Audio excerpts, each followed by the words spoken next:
Ah, ele tá ali, tá ali. Aqui, eu vou validar ele então pelo Admi- Teams. Eu já, Tá? já coisei já também. Bom dia. Bom Bom dia. dia. Bom dia. Bom dia, bom dia. Teve Então, dificuldade para receber, Ângelo? Porque eu tinha mandado aqui o link, ele manda automaticamente, mas o Márcio também nem tinha visto o dele. O programa é meio complicado às vezes. É meu não, temperamento, ó. eu não tinha baixado, né? Aí Ah, quando eu tá. recebi, ele deu a opção de baixar, eu aproveitei, baixei, instalei e deu certo. Ah, Entrou. tá. Então tá, que bom. É o seguinte, Ângelo, a gente pediu para conversar com você pela seguinte razão. A gente é, recebeu aquela tua revisão, né, do lado do documento que a gente tinha mandado, Uhum. e a gente já alterou e tentando assimilar aquilo que você tinha sugerido, aquilo que você tinha apontado. Aí a gente até devolveu essa versão para a Engie e eles até devolveram para a gente assim, para esclarecer se estava realmente atendendo aquilo que você tinha falado e tal. Então a gente achou melhor ligar para ver assim, não para não limitar apenas ao que estava escrito, mas a tua percepção, a tua avaliação de se precisaria colocar alguma coisa ou tirar alguma coisa. Então a gente achou melhor fazer isso conversando do que simplesmente trocando e-mail. Então, eu não recebi nada, né, desde que eu mandei esse para a André, ela não me deu nenhum retorno mais. Uhum, Eu não estou sabendo o que é que foi. Mas, basicamente, o que eu tinha sugerido é que um melhor detalhamento de como quantificar. Uhum, Detalhamento e um embasamento também na literatura, uhum, né? Saber como é que vai ser quantificado. Eu entendi que vai ser feito em mesocosmo e depois vai se extrapolar essa quantidade em mesocosmo para a quantidade encontrada lá, uhum, mas essas eu entendi que precisaria de deixar claro essas limitações que teria, por exemplo, de escala, né, entre uhum. mesocosmos, tá? As limitações para decorrentes na amostra se tem, sei lá, célula ovo ou tem indivíduo de diferentes tamanhos, né? Fragmentos de indivíduos de diferentes tamanhos. Então, essa quantificação é que não me pareceu clara no projeto. Entendi. Ô, Ângelo, só para você, eu incluí mais informações e referências e tal, para deixar isso mais completo, como se tinha alertado, mas só para esclarecer, aproveitar a oportunidade para esclarecer e para você também ficar por dentro do que a gente está querendo fazer. A ideia do mesocosmo é mais uma prova de conceito para validar o método. Então, por exemplo, a gente coloca lá um número conhecido de espécies e uma quantidade conhecida de cada uma das espécies. Então a gente sabe qual que deve ser o alvo e o que o método molecular deveria dar de resposta. Então o método molecular deveria dar exatamente o que a gente sabe, são X espécies, cada uma delas uma abundância relativa de tanto. E daí, uma das coisas que, inclusive, pensou até fazer uma coisa meio que duplo cego. A pessoa que faz a parte do mesocosmo não sabe da parte molecular e vice-versa. E daí contrastar os dados. Uma vez que a gente consiga mostrar que existe uma boa correspondência qualitativa e quantitativa nos mesocosmos, isso dá para a gente um pouco mais de confiança com relação aos dados de campo. E a segunda coisa, só para explicar melhor o mecanismo que a gente faz isso, é o seguinte: a gente pega uma amostra de água, extrai todo o DNA que tem lá, e a gente tem primers que são específicos de peixes. Então, esses primers vão ignorar qualquer outro tipo de DNA, de invertebrado, de planta, o que for, micro-organismo, e vai amplificar só DNA de peixe. Só que como é um primer geral de peixe, ele vai amplificar qualquer espécie de peixe que vai ter na amostra. Então, vai ter no produto da PCR, vai ter o DNA de todas as espécies que tiverem naquela amostra. Através desse método do Illumina, a gente pode quantificar quantas vezes cada uma das sequências que estavam naquela sopa foi amplificada. E essa medida, digamos que eu tenho uma espécie rara, ela vai ter poucas cópias no início daquela sopa de DNA, e uma espécie comum vai ter muitas cópias. E a ideia é que a proporção relativa entre essas cópias é proporcional à abundância dessas espécies na natureza, não em termos de indivíduos, mas pelo menos em termos de biomassa, assumindo que bichos grandes vão soltar mais DNA do que bichos pequenos. Mas não necessariamente precisa ser ovo ou larva, qualquer coisa assim. Uma coisa curiosa do DNA ambiental é que simplesmente pelo bicho estar na água, ele gradualmente vai soltando esse DNA. E esse DNA que vai solto na água, não necessariamente nem tecidos nem nada. Ele simplesmente solto na água consegue ser detectado. Então, eu incluí isso a gente inclui isso no projeto, mas só para explicar melhor para você, para economizar um pouco de tempo aqui, para explicar para você o raciocínio por trás do mesocosmo e do experimento de campo, e para explicar um pouquinho melhor também como que a gente vai das sequências para a inferência da composição e da abundância relativa das espécies. Você teria, então, uma abundância relativa, isso, né? Sim, sim. Seria a proporção entre as espécies. Partindo Isso. do pressuposto de que quanto mais abundante a espécie, maior é a concentração de DNA dela no... Exatamente. Exatamente. E daí, por mais que a gente não... A tradução disso em número de indivíduos é mais difícil, mas, por exemplo, a gente pode olhar a mesma espécie ao longo do tempo e ver, por exemplo, flutuações no tamanho das populações. Essa é uma outra coisa que dá para ver a partir disso. E outra coisa interessante é que... mas para isso precisaria ter uma amostragem mais densa, mas isso é uma outra aplicação do método no futuro. Uma coisa interessante disso é que dá para tirar ainda outras informações. Então, o primeiro organismo que o pessoal estudou para DNA ambiental em campo, na prática, foi uma salamandra ameaçada lá nos Estados Unidos. Essa salamandra é um bicho muito raro e a maneira que normalmente o pessoal estuda a salamandra é ir na natureza e virar as pedras no riacho e ver se a salamandra está lá. Só que quando você faz isso, você está destruindo o próprio habitat do bicho. Então eles não queriam fazer isso, queriam só se basear no DNA ambiental para não ter o problema de você... Eu levantei todas as salamandras, mas matei todas, né? Não faz sentido isso para uma espécie ameaçada. E daí o que aconteceu? O pessoal viu que num riacho você tinha uma quantidade relativamente constante de DNA ambiental dessa salamandra ao longo dos meses, que sugere que essa população é residente estável, mas chega uma época do ano onde você tem um pico de DNA ambiental, que é justamente na época reprodutiva dessa salamandra, que eles estão jogando um monte de ovos na natureza. Então, através de uma amostragem mais densa no tempo, é possível ver esses picos e até inferir a atividade reprodutiva das plantas, dos peixes. Digamos que a gente tem um baseline na maior parte do ano e, de repente, a gente tem um pico, a gente pode inferir que isso são atividades reprodutivas. Então, dá para tirar outras informações além da composição e abundância relativa das espécies. Mas só para ter uma ideia, a gente não colocou isso no projeto porque a gente não tem essa amostragem tão densa no tempo, mas é o tipo de coisa que no futuro é uma aplicação direta das coisas que a gente já está desenvolvendo agora. E é por isso, né, Márcio? E é por isso que uma das coisas que foi colocada no projeto era a comparação com os dados existentes, né? Sim, Então, sim. ou seja, no próprio estudo do Ângelo lá, que foram acho que 6 anos, 7 anos, né, Ângelo? Ou seja, você gerou uma base de dados muito grande e que justamente ela pode orientar, nesse caso, nos resultados daquilo que a gente está encontrando. Essa é uma coisa.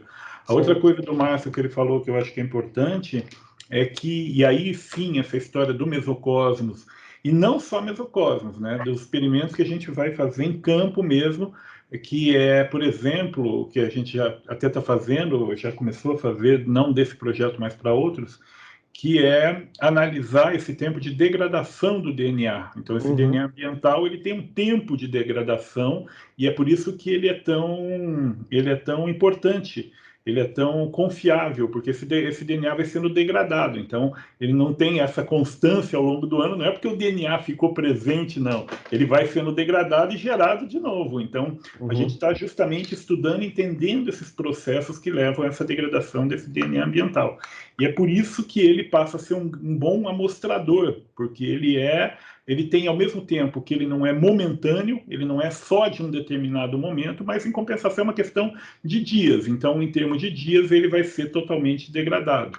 Então, quando a gente analisa num corpo de água corrente, que você sabe o tempo de residência, no caso de um reservatório, quando você sabe a velocidade de fluxo daquele corpo, então você começa a conseguir modelar esse DNA, inclusive, para saber onde que ele foi gerado, né? Você consegue pegar ali e saber, no caso de um ambiente no ambiente reofílico, aonde ele foi liberado. Então, é uma ferramenta bastante interessante, mas para isso a gente tem que fazer esses ajustes que não são só em mesocosmos. Então, o que a gente começa? A gente começa fazendo em mesocosmos e depois vai para campo. A gente testa em reservatório, a gente está agora aqui com a metodologia já fechada para fazer um teste aqui no reservatório da Copel, justamente para isso. Ele já passou da etapa de laboratório e agora a gente vai para campo para validar isso. Então, tem toda uma questão tem toda uma sequência disso daí, desde o conceito até o primeiro teste em laboratório, numa escala um pouco maior de mesocosmos e depois em campo. Como é que ficaria? Bom, está pressupondo, por exemplo, que uma espécie que as espécies não têm uma distribuição uniforme ao longo do reservatório, né? Sim. Tem espécies que ocupam a parte mais de cima do reservatório, outras de baixo, e a água não se mistura totalmente. Você tem o tempo de renovação da água no centro do corpo do reservatório, mas você tem braços que levam 2, 3 anos para ser trocado. Como é que isso se encaixaria? Quer dizer, é claro que o projeto deve ser detalhado ainda, mas o esquema dessas amostragens ao longo do reservatório, como é que seria feito para poder contemplar essas diferenças de, eventualmente, a água não ser renovada nos braços, por exemplo? Os braços que chegam acho só, a renovação é muitíssimo baixa. Então, antes do Márcio responder, que eu acho que ele tem resposta até porque a gente colocou isso no projeto, mas assim, é importante a gente entender, Ângelo, que nossa proposta nesse caso não é do monitoramento do reservatório, mas sim do desenvolvimento da ferramenta, né? Então, independentemente, mas isso a gente realmente, aí ele vai explicar melhor a ideia, mas assim, é importante a gente ver que o que a gente está propondo ali, nesse caso, é o desenvolvimento da ferramenta de DNA ambiental para monitoramento de peixes. Então, uma etapa que não está incluída aqui seria o monitoramento do reservatório. Então, é outro ponto dentro do processo de desenvolvimento dessa ferramenta. Mas fala dessa metodologia, então, Márcio. Então, essa é uma pergunta bem pertinente, porque a maior parte dos estudos de DNA ambiental acabam se focando numa escala de tempo e uma escala de espaço pequenas. E a gente está querendo aproveitar essa oportunidade para mostrar em escalas diferentes de tempo e de espaço. Então, a gente quer mostrar numa escala, tipo, duas amostras coletadas uma sequencialmente em relação à outra. Elas deveriam dar o mesmo resultado. Daí a gente tem escalas diária, escala sazonal, escala anual e escala entre anos. Então, a gente vai poder ver quanto que a gente vai tendo a mesma resposta em diferentes escalas de espaço, de tempo, e a gente também fez isso espacialmente. Então, a gente tem transectos pequenos, conjunto de transectos e amostragem em escalas de quilômetros de distância. E assim a gente consegue ver quanto que efetivamente existe variação na resposta que o método está dando, na medida que a gente vai indo para lugares diferentes. Quanto que a resposta é idiosincrática para aquele lugar, ou ela está representando digamos, uma média ponderada para uma área maior. A questão da profundidade também é uma outra coisa interessante que a gente tem pensado. E uma das coisas que a gente está fazendo é experimentos de laboratório para ver onde a gente injeta uma quantidade conhecida de DNA numa profundidade e a gente vê quanto tempo demora para o DNA se difundir nessa coluna d'água. E o que a gente tem visto nos experimentos que a gente tem realizado até agora é que isso acontece numa escala de tempo relativamente rápida. O DNA, ele, por mais que a água não se misture, e essa é uma coisa interessante, porque a gente faz, só explicando rapidamente, é um tubo de quantos metros, Antônio? 6 metros. É um tubo de 6 metros de altura. A gente coloca a água, o DNA lá embaixo, e daí, sequencialmente, a gente vai mostrando esse DNA em diferentes alturas e ver quanto tempo demorou para o DNA chegar lá em cima.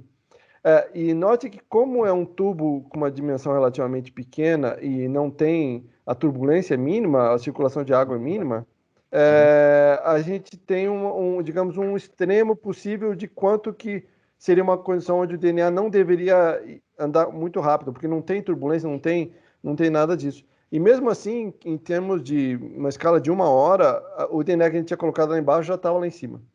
Então, isso dá para a gente uma confiança maior de que realmente o DNA, por mais que a água não se misture, o DNA consegue se difundir relativamente rapidamente. E ainda tem outra coisa, né, Márcio? Nesse caso que o Ângelo citou, de não ter mistura, eu acho que isso tudo passa depois para a determinação do plano amostral, só que a gente está falando agora de um plano amostral que é ir lá e pegar um pouco de água, não é mais um plano amostral que eu vou ter que coletar dia, noite, peixe dia, noite, tem aqueles peixes que só vêm na rede à noite, que são raros e não sei o que, não. Eu vou lá simplesmente determino essas regiões, então uma das coisas que pode ser feita no futuro, e a gente já fez isso trabalhando não com DNA ambiental, mas a gente fez o zoneamento dos reservatórios do Paranapanema para aquicultura, e aí a gente fez a modelagem hidrodinâmica de todos esses reservatórios. Então, uma simples porque ela vai valer por muito tempo, né? Então não é uma coisa que eu vou precisar repetir, mas uma modelagem hidrodinâmica, ela apontaria tudo que eu quisesse em relação a essa circulação de água dentro do reservatório e permitiria, a partir disso, que estabelecesse planos de amostragem não só para peixe, mas para qualquer organismo que eu queira mostrar no futuro. Então, assim, é por isso que eu estou falando que é importante entender que nesse momento é o desenvolvimento da ferramenta e não o monitoramento, porque um programa de monitoramento depois ele pode ser aperfeiçoado com essas outras ferramentas, como é o caso da modelagem hidrodinâmica. Então, à medida que eu tenho informações sobre esse reservatório, eu vou tendo condições de definir planos amostrais cada vez mais precisos, cada vez mais efetivos para as perguntas que a gente se propõe a responder, evidentemente, né? Então, o que a gente tem batido sempre na tecla é que não é uma panaceia, não é uma solução para todos os problemas do mundo, mas especificamente nesse caso que a gente está falando de amostragem, de monitoramento, pelo menos, de população de biomassa de peixes. Antônio, tem outra coisa bem interessante que é o seguinte: é raríssimo ter uma localidade tão bem amostrada como lá, por tantos anos e em esforço de amostragem gigantesco. Por causa disso, a gente tem espécies que, digamos assim, com base no conhecimento prévio, a gente sabe que deveriam ser difíceis de amostrar. E a gente vai ter essa resposta. Por exemplo, se é um bicho que é muito específico de microhábitats e tal, a gente pode ver, será que ele aparece lá na nossa amostragem geral ou não? Se não aparecer, essa é uma resposta importante. Significa que para essas espécies a gente tem que ir nesses microhábitats e tal. Então, mesmo que a gente não detecte a espécie, isso já é um resultado valioso, porque mostra que quais espécies esse método que a gente está mostrando, que a gente está desenvolvendo, não foi capaz de amostrar. E daí a gente pode ajustar o método para incluir, por exemplo, uma abordagem espacial que inclua esses microhábitats ou inclua diferentes profundidades, ou o que for. Então, o método meio que vai ser... se o método funcionar ou não funcionar, ou funcionar parcialmente, a gente vai aprender de qualquer maneira. Nisso eu concordo inteiramente. Eu acho, ainda não peguei perfeitamente como é que seria determinada essa biomassa. Eu sei que, da maneira que vocês... Talvez lendo novamente o projeto nessa parte, eu possa ter uma ideia melhor ainda. Mas esse DNA é só uma curiosidade de quem realmente não entende. Eu não entendo das técnicas que Não, tranquilo. A gente tem tido uma interface boa com os estudos de ovos e larvas, genética de metagenoma também, Uhum.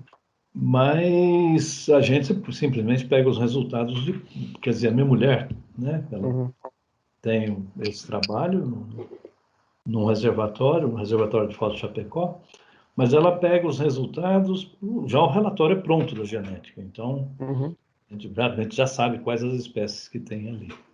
E a gente teve uma discussão, porque inicialmente eu achava também que seria possível você determinar a quantidade de peixe, né, o número de peixes, a abundância, mesmo que fosse uma abundância relativa, porque, de fato, os trabalhos que são feitos de monitoramento com redes de espera, etc., dão basicamente abundância relativa. Você não tem abundância real no ambiente, ou biomassa relativa. Então, a gente queria de ovos e larvas, né, aplicado a ovos e larvas para identificar os locais de desova, mas eles disseram, foi dito, né, que sequer de ovos a quantidade daria para quantificar. E você tem ovos com diferentes fases embriogênicas, uma diferença maluca na quantidade de DNA. Então, mas deixa eu até responder uma coisa antes do Márcio, que é a questão da coleta, porque essa parte que ele não domina muito, Ângelo, mas assim, a questão passa basicamente pelo seguinte, que a gente tem que entender o seguinte, o método de coleta desses ovos seria o mesmo para o estudo convencional, né? Ou seja, eu não preciso... Aí nós não estamos falando especificamente do DNA ambiental da forma como a gente está tratando nesse projeto nosso. Nós estamos falando de coletar ovos e larvas, tá? E eu vou coletar numa rede de plâncton, numa rede de ictioplâncton, por exemplo, e vou, aí sim, usar um método molecular. Aí eu vou usar, pegar aquele material que eu já coletei, aquele material que eu já descartei, porque, por exemplo, o fitoplâncton saiu, aí já foi lavado o fitoplâncton, tem aquilo que o Márcio falou que vai ser amplificado o DNA só de peixes, do resto ele não vai. Então, aí eu já selecionei, eu já sei o que é peixe e o que não é peixe. Aí, Márcio, depois, então, completa com o resto. Então, realmente não tem uma maneira simples de você separar diferentes formas de vida. Então, por exemplo, DNA, o que seria DNA de larva, o que seria DNA de adulto. Isso realmente é difícil de você saber, mas não quer dizer que, em princípio, não é possível. Existe uma nova tecnologia que ainda é pouco usada no mundo inteiro, que em vez de você trabalhar com DNA ambiental, você trabalha com RNA ambiental. E o que é a ideia? RNA ambiental é bem mais difícil de trabalhar com DNA ambiental porque ele degrada muito rápido. Mas, em princípio, dá para fazer um marcador para genes específicos, para espécies específicas. Então, por exemplo, em princípio, daria para fazer um marcador para um gene que é expresso somente no estágio larval de diferentes espécies. Mas, por enquanto, é uma alternativa difícil. Parece ficção científica, mas, por outro lado, boa parte das coisas que a gente faz agora parecia ficção científica há 5, 10 anos atrás, então eu não duvido de nada. Mas isso para DNA ambiental, você está falando de RNA ambiental. Agora, outra coisa muito mais simples é coletar o ovo. Eu tenho o ovo ali, eu tenho uma amostra que tem vários ovos de várias espécies. Sim. Aí a coisa é muito mais fácil. Exato. Não, aí é trivial. Tipo, e essa é uma coisa que, inclusive, a gente tinha pensado que é o seguinte, que é usar os métodos tradicionais de amostragem de ovo e larva, usar algum tipo de detergente que consiga lavar, digamos assim, pelo menos a maior parte do DNA que está em volta dos bichos, para não pegar, digamos, como é que fala? Bycatch de DNA errado ali, e daí extrair o DNA dos ovos e larvas. Daí, a partir daí é tranquilo, aí está em casa. Mas essa é uma abordagem, digamos que em duas etapas, né? Primeiro separar os ovos de larvas, depois fazer a análise de ovos de larvas, desde é trivial. O difícil é pegar direto a água e saber se é DNA de ovo ou de larva ou de adulto. Mas essa abordagem com 2 passos já é bem possível. Porque na realidade... E aí, Ângelo, até para entender, só para finalizar, ela não está incluída nesse projeto justamente porque ela é uma coisa já muito menos inovação do que aquilo que a gente está falando em termos de DNA ambiental. Isso a gente já faz. Isso a gente já faz, já tem condições de fazer, não precisa de um projeto de P&D para isso. A gente simplesmente não envolveu nesse caso aqui, porque a gente tem um caminho muito longo para trabalhar com o DNA ambiental. Agora, se eu tenho uma amostra que foi coletada, que eu tenho ovos e larvas lá, tem uma mistura, tem um conjunto de espécies e de estágios de vida ali, eu consigo identificar o que tem ali e consigo fazer essa abundância relativa também com esse material que está ali. Então, isso é que nós temos discutido, por isso é que eu acho que... Então, vocês estão bem à frente. Nós temos discutido com o pessoal lá de Mogi das Cruzes, com o pessoal de Piracicaba, porque é uma informação altamente relevante. Você separa os ovos, só ovos que vêm na amostra, nem larvas inclui, porque a larva até que é possível de identificar. Aí você tem um pool de espécies de peixes ali. Né?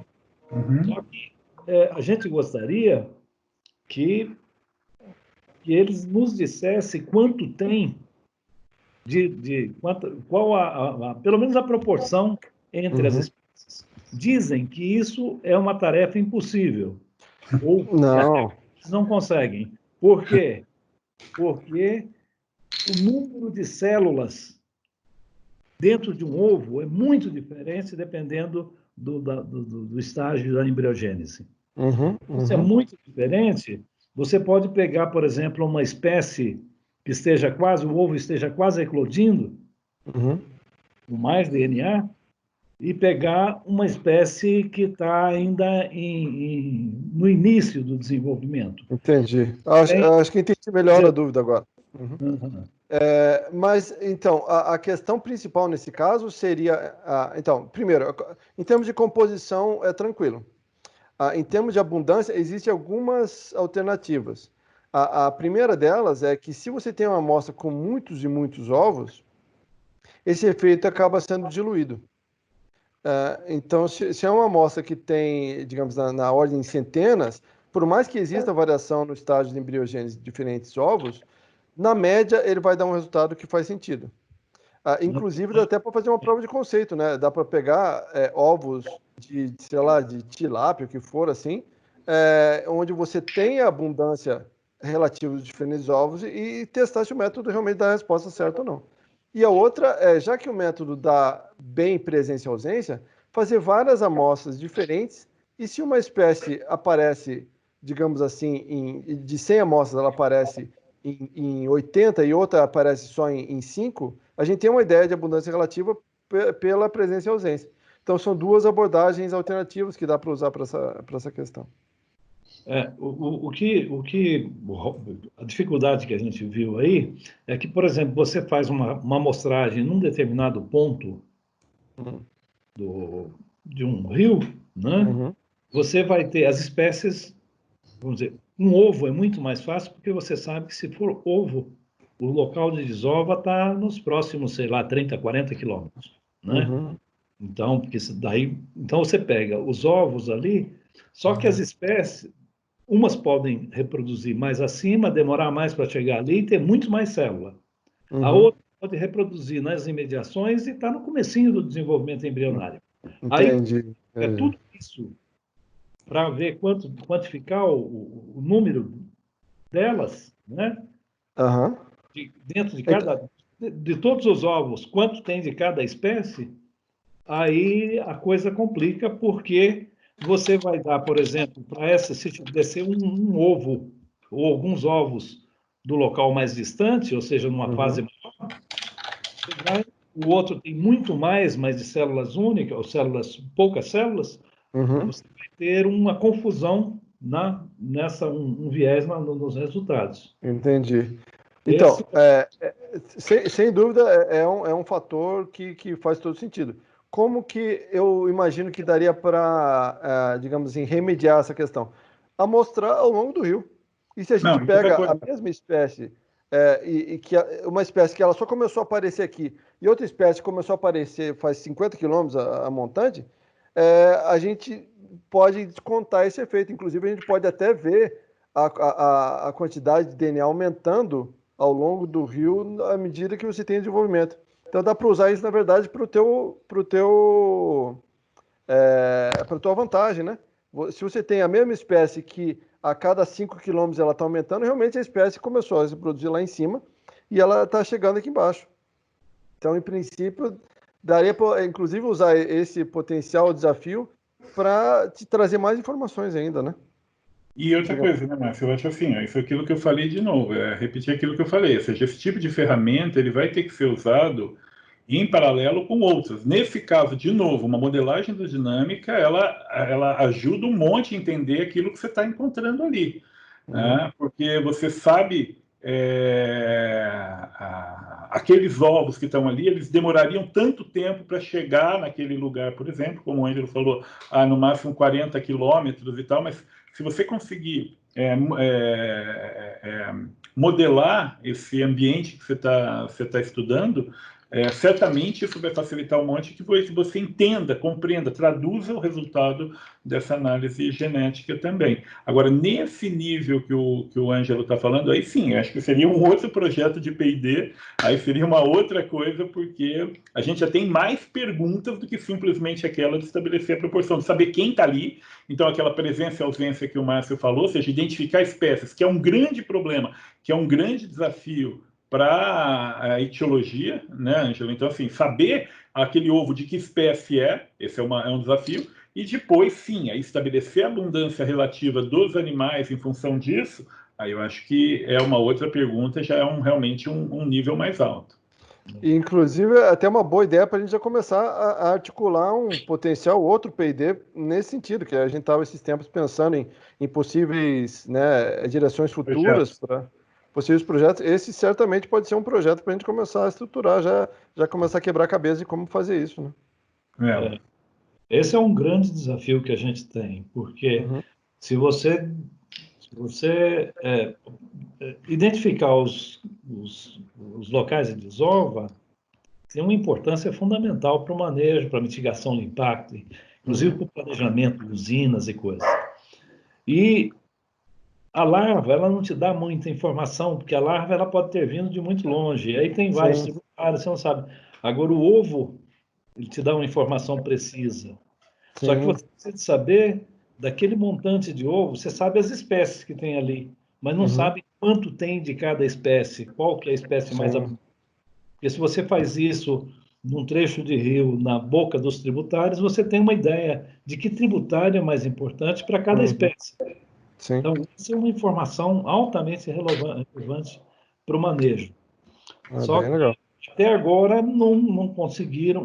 Nós conversamos com o Alexandre, acho que vocês devem conhecer, lá de Mogi das Cruzes, da universidade. Alexandre, qual que é o sobrenome dele? O Alexandre é um nome alemão. Da Silva. Ele escreveu um livro. Não lembro o sobrenome. Não, mas eu procuro aqui também.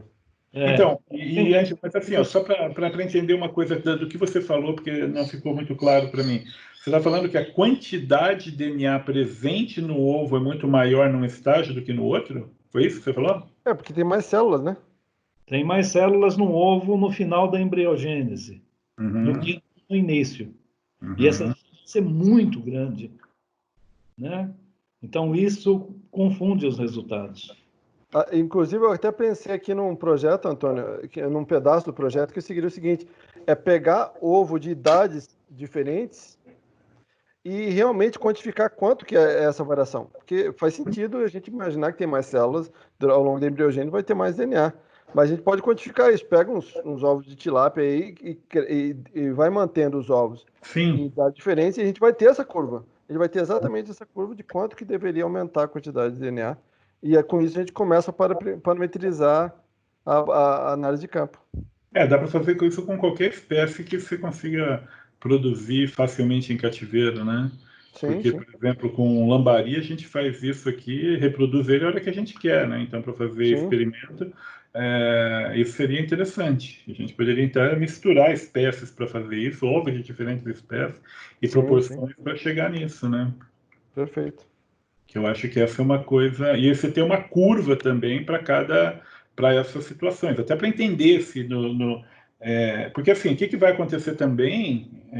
Ângelo, me corrija se eu estiver errado, mas é que essas espécies vão ter um tempo diferente do desenvolvimento embrionário, né?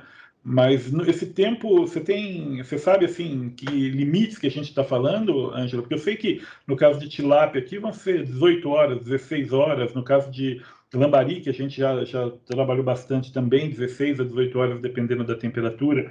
Quanto que seria o valor máximo, assim, de tempo para que haja eclosão? Para as espécies migradoras, é 16 horas. Então, 16 a 18 horas. então é quase que um padrão, né? Porque no caso das espécies também, as espécies não migradoras, o que a gente tem observado é isso também. Só que o número de células acaba sendo Interessante. maior ou menor, né? O quê? O número de células acaba, na eclosão, acaba sendo maior ou menor, porque as espécies, logo que eclodem, têm diferentes tamanhos também. Sim, sim, sim. Uhum. Bom. Então, é uma ideia a muito gente legal, porque dá para... Fala, Diga, Marcos. Antônio. Não, pode Não, falar. que é interessante como a gente consegue, na verdade, e a vantagem do ovo é que ele vai se deslocar basicamente com a água. Então a gente faz a modelagem hidrodinâmica, já vai ter uma ideia. É isso que eu tô falando. E daí a gente pode, a gente faz usa isso para ir para trás no tempo e ver até onde que o ovo podia estar. Não, naquele tempo, nas 16 horas, de onde ele saiu. E se você faz isso combinando com um programa de monitoramento dessas áreas, principalmente porque são áreas marginais, são tributários, né, onde vai acontecer, na maioria das vezes, esse processo reprodutivo. Então, isso facilita bastante também para poder identificar, porque o que o Ângelo comentou agora também é coisa da mais alta relevância, porque o que a gente vê normalmente é uma degradação muito maior justamente dos tributários. Então, onde você tem mais poluição, onde você tem menos conservação da mata ciliar, acaba sendo nos tributários. Né? Uhum. Então, acho que é uma grande ideia mesmo, é uma ideia bem interessante para desenvolver, para desenrolar. Sim. Inclusive, Ângelo, com a ideia aí, se a gente for apresentar, se quiser participar, a gente já te convida para participar disso, de um projeto, porque acho que seria bem interessante mesmo. Seria o expertise perfeito para isso, né? Exatamente. Ok, não, tranquilo. Essa é uma área que é um gargalo que nós temos, né? Em vários reservatórios que não se consegue solucionar ainda. Uhum. Então, a gente tem sugerido, inclusive no IBAMA, em várias reuniões do IBAMA, junto ao setor, nós temos sugerido o uso de ferramentas genéticas, né, de biologia molecular, para poder identificar as espécies de ovos. Uhum. E não tem outra maneira de você identificar a espécie de ovo que não seja pela genética. Uhum. E os ovos são muito mais informativos. Uhum. E aí a gente teria, vamos dizer, nós não temos tido sucesso, pelo menos eu tenho acompanhado, no Rio Teres Pires tem vários empreendimentos que têm feito esse acompanhamento de conjunto de ovos para ver o quanto que tem, mas só dá, simplesmente não, já é bastante, mas é importante, mas ele se restringe a uma lista de espécies. Uhum. Não dá nenhuma ideia de quantidade. Uhum. E aí é claro que o peixe, normalmente, o peixe que põe um ovo, põe 200 mil, 1 milhão, né? Você sabe que tem muito mais. Mas você não sabe entre as espécies onde é que... Você não consegue dizer entre os tributários quais aqueles que são mais importantes para a manutenção de uma determinada espécie, para a conservação de uma determinada espécie de interesse, né? Uhum. Mas isso, veja só, Ângelo, isso daí me parece que é uma pergunta aí abaixo, um nível abaixo daquele que você tinha falado antes. Por quê? Porque 5, esse método que o Márcio está falando, por exemplo, de PCR em tempo real, a gente consegue sim determinar onde tem mais. Eu posso até escolher uma espécie, eu posso até escolher analisar uma espécie só. Eu tenho um monte de ovos, mas eu quero analisar uma espécie só. Então, eu posso pegar em vários pontos desses tributários, por exemplo, dos principais tributários ao longo da época de reprodução, que eu já sei que é a época de reprodução, por exemplo, e vou ver onde que ele tem a maior densidade, a maior abundância relativa ali, a maior quantidade de DNA. Então, ou seja, eu consigo identificar esses lugares onde eu tenho picos desse DNA, no mesmo momento, ou em tempos diferentes durante o período de reprodução. Então, eu consigo chegar nessa informação assim, de identificar onde eu tenho mais DNA e supor que aquele lugar que eu tenho mais DNA é o lugar onde está acontecendo a reprodução. Porque, tá bom, ele vai ter menos células, mas vai ter muito mais ovos naquele lugar. Então, uma coisa vai acabar compensando a outra. Você não acha mais? Essa é uma alternativa a ser pensada. É claro que vai ter outros fatores que podem afetar isso, como, por exemplo, predação de ovos e outras coisas. Mas eu acho que esse é o caminho. Então, mas a predação vai ser menor também do que no local mais longe. Ou seja, quanto mais perto do local da reprodução, menor foi a predação daqueles ovos. Ou seja, quando ele chegou lá embaixo e tal, ele já foi predado também, né? Ele não aumenta o número depois de ter sido predado. Então, eu acho que você consegue, sim, ir mapeando. Eu acho que você consegue a partir... Mas isso tudo que a gente está falando, era interessante realmente ter um caso específico e a gente poder ver os resultados que vão aparecer e os desafios que a gente teria que responder. Porque eu acho que o caminho é promissor, mas eu entendo quando a gente não tem todas as respostas mesmo e talvez tivesse que aferir, que melhorar, que desenvolver algumas ferramentas para conseguir avançar nisso. Mas eu acho que o caminho tá delineado, é por aí. Sim. Inclusive, Antônio, eu gostei da tua ideia de fazer espécie específica, porque daí a gente faz RT-PCR, não precisa nem ser crescimento menor geração. Então é muito mais rápido e muito mais barato. Não, é isso que eu falei, PCR e dá para fazer, com o RT-PCR que a gente tem, a gente consegue fazer 4, 5 espécies simultaneamente. Então. Que a gente põe cores diferentes, então dá para fazer, digamos, monitorar 4, 5 espécies de interesse e fazer essas amostragens distribuídas no tempo e no espaço.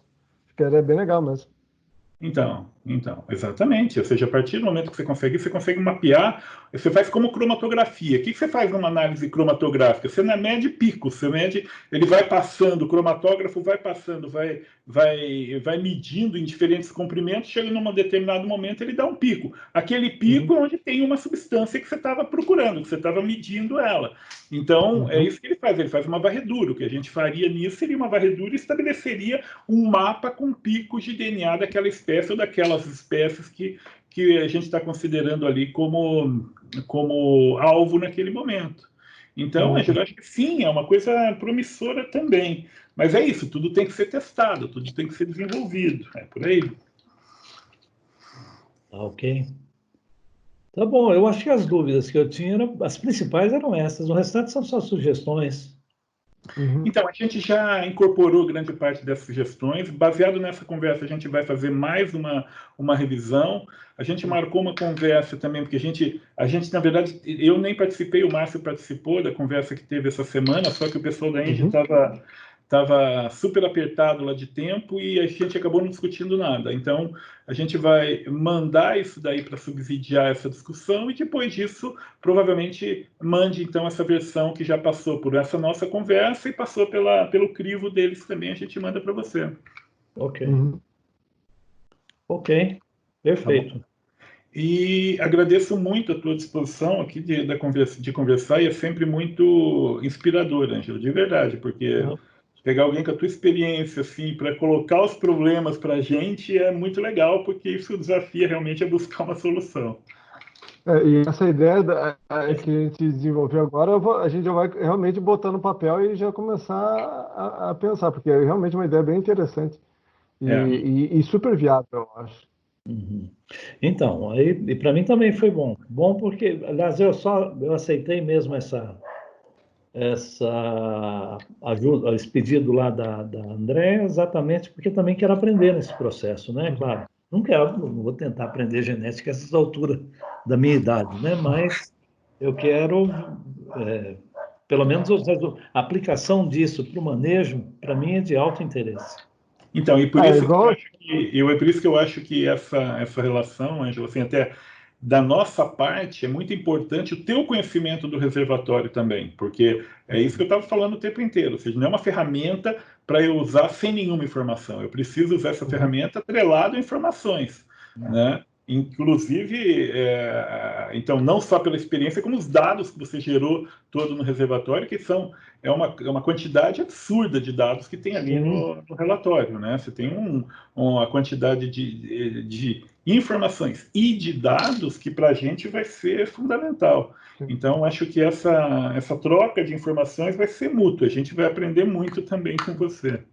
E não só isso, a questão de aprender genética, é que eu sempre brinco, você não precisa saber de combustão interna para você dirigir, você precisa saber dirigir o carro. Então, não adianta você saber muitas. O importante é você saber dirigir bem o carro. Então, usar a informação biológica resultante para inferir coisas que biologicamente fazem sentido. A parte de genética, na verdade, é trivial, o importante é a parte biológica. É trivial em termos, né? Trivial em termos. Não é bem Não, assim. é Mas trivial no você tem sentido de que razão. é receita de bolo, no final das contas. É uma receita bem comprida, mas é uma receita. Sim, mas eu dou o exemplo sempre o seguinte: para eu ter luz na minha sala, eu não preciso saber o processo todo que faz para a energia chegar aqui. Eu preciso saber apertar o botão, né? Se eu precisasse aprender para saber como é que surgiu, se era eólica, se era hidráulica, se faz diferença, como que é a transmissão, e fica louco, né? Então a gente precisa saber apertar o botão, já é suficiente. E aí o uso que a gente vai fazer dessa energia, né? Então, dessa luz, eu acho que esse é o ponto. Mas, Ângelo, muito obrigado, de verdade, obrigado mais uma vez, e a gente vai trocando figurinhas, então. Tá legal, tudo de bom para vocês. Tá, um Você abraço. também. Tchau, Tchau. tchau.